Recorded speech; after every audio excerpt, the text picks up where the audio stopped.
Imawene no rakmopa media na gbonsevelo imasie no pagbe na tinkin o bene na gbo imagba miesi no tobi wa mefua osanera me bie omo akoma no wona dai meme gege mi oboyawe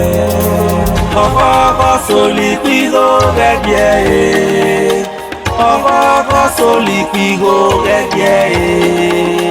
ogo soli pigo gege ogo soli pigo gege Osayantin mami remember daddy oh baba mo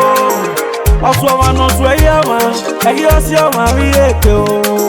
osioma ni eke o egi osioma boda o akpokpo eyi popo na gbonpopo ripusera me o akpokpo gele Osayantin no mo very otare no me owe no dame o me sese iwe no wine na hin o mami yerewo daddy oh baba bo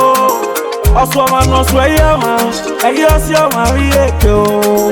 osioma ni eke o egi osioma boda o akpokpo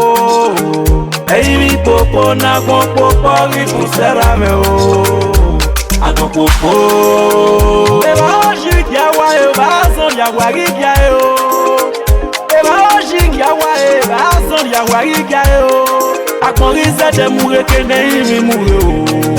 gele amora moji amujwe vaze denamawa. When you destroy someone's life with lies, don't forget you take it as a loan. It will come back to you with interest. That is the law of karma. Spiritual control the physical. Aderakpe ugo, obi kianye. Adegodowa meraku, obaba tamu fe for you. Owo fi owe yo ane, owe na pe we na ya zone. Ewe isi, ona marigu o. Naragbon, osiemi na gbewe ba edo wuya on akpokpo eyi popo na gbonpopo ripusera me o akpokpo mami remember daddy oh baba bo osoma no sweyama eyi osioma ri eke o osioma ni eke o egi osioma boda o akpokpo eyi popo na gbonpopo ripusera me o Aladi Nosa akpokpo Osayantin iwe taneru re nakun lopa mo lege so mo ye mami na momo ukori erun ekun no riwo wa e amomo ukori erun ekun re no riwo wa e lopa mo so mo ye ge pe no lemi ni ye me na ka o wa ma po mo go eri seti o wa mewa mudiame o wa no ge na ge jokure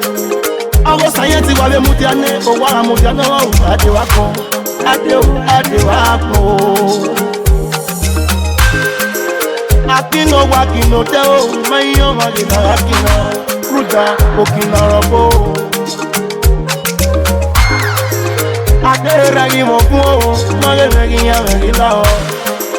oseni no ga pe me babalawo nu kere me lo wa se o oseni no we me gi ale le me o gudi ku oya o me lo wa o ni ene ga popo ile ege ile popo so panda popo ri busere na ko ona se na ko na mu we na yimi mu ge ipa wa na o ga ko oseni no runu lo mo si kan o no busere na so lo wa se do akpokpo eyi popo na gbonpopo ripusera me o akpokpo mami yerewo daddy oh baba mo osoma no sweyama Eri osi oma rieke o. Osi oma ni eke o. Eri osi oma boda o. Agbokpopo. Eyiri popo na gbokpopo ri kusera me o.